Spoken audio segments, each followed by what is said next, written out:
state, but will draw equal salary. Yani hii tumechezewa ya ajabu.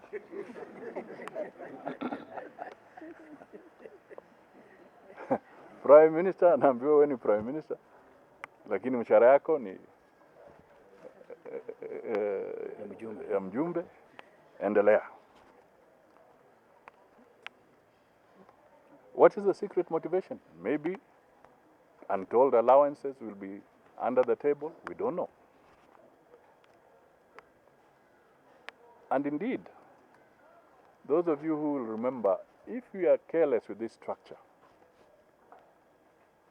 you will recollect under the Grand Coalition government, and I was part of it, there was a moment when the Prime Minister then would call sessions of the subcommittees of cabinet, and cabinet ministers from the PNU side would refuse to turn up. And nothing would move. We experienced those challenges. So when the BBI is recommending some of these things, you can see they're falling short of even reflecting on what happened only a few years ago.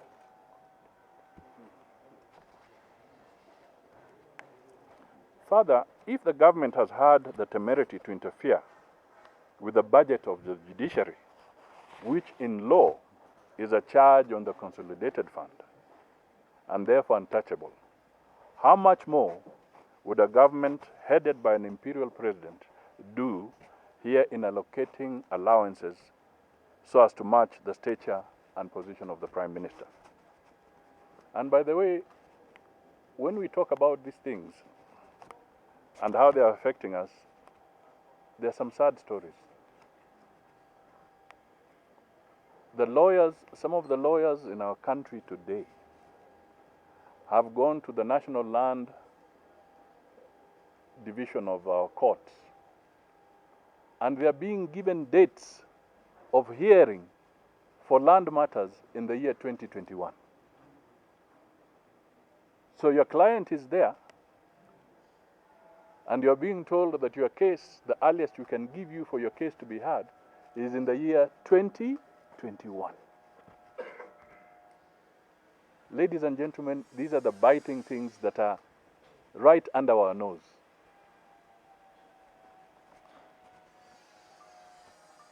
The BBI has generally not offered, and I repeat this, the modalities of implementing many of its suggestions as required by their terms of reference. Please go back to their terms of reference and look.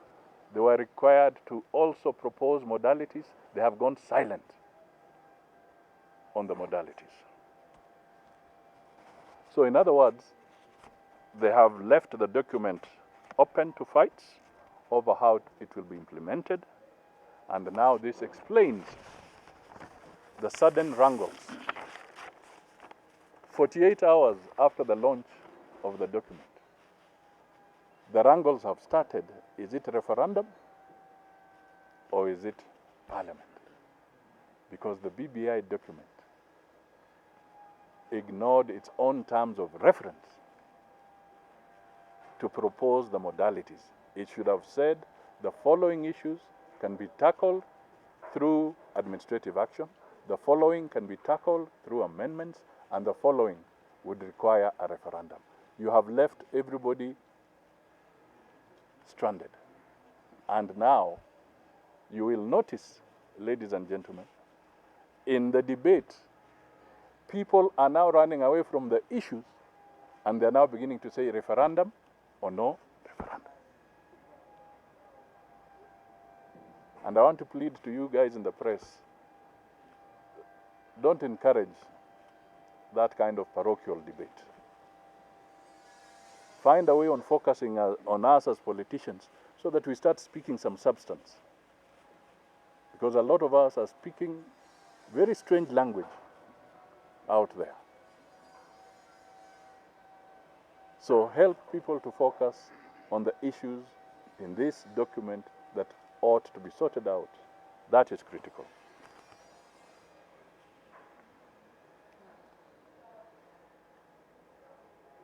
This document, as I said in Bomas, does not belong to political elites.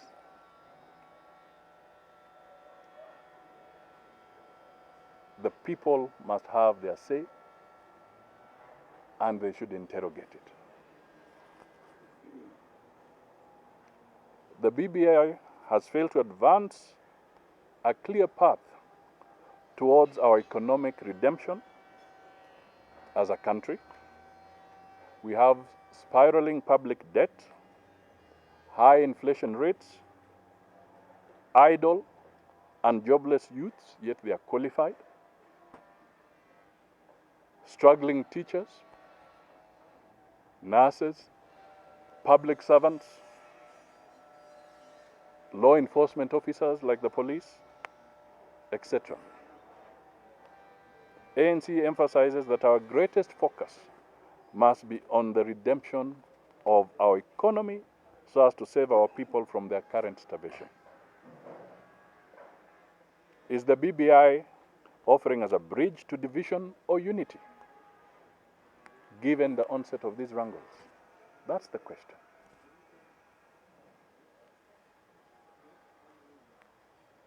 What budget estimates will it take to implement these proposals? And more importantly, if there's a quest for a referendum, this is so critical in guiding the direction of this debate, yet nothing has been said about it. I also wanted to mention the farmers, the challenges. Now, the next thing, the timelines given for the implementation is 18 months. This will take us to mid-2021. After this, what time will we have to enact consequential legislation? And remember, in the 2010 Constitution, we have not completed enacting consequential legislation. Are we not being set up for deep acrimony? When will we then be forced to choose between continuation of the presidential term or ending up with a constitutional process that is stillborn?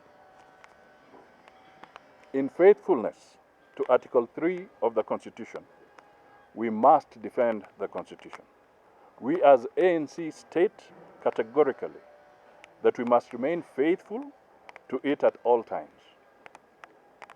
Articles 255, 256, and 257 stipulate which kind of proposals should go to the referendum and which ones should take the direct parliamentary route. Therefore, in conclusion, we call for embracing of sobriety and settling down to a sober, well-structured, and genuine national dialogue that will give us a lasting solution to our Kenyan problems.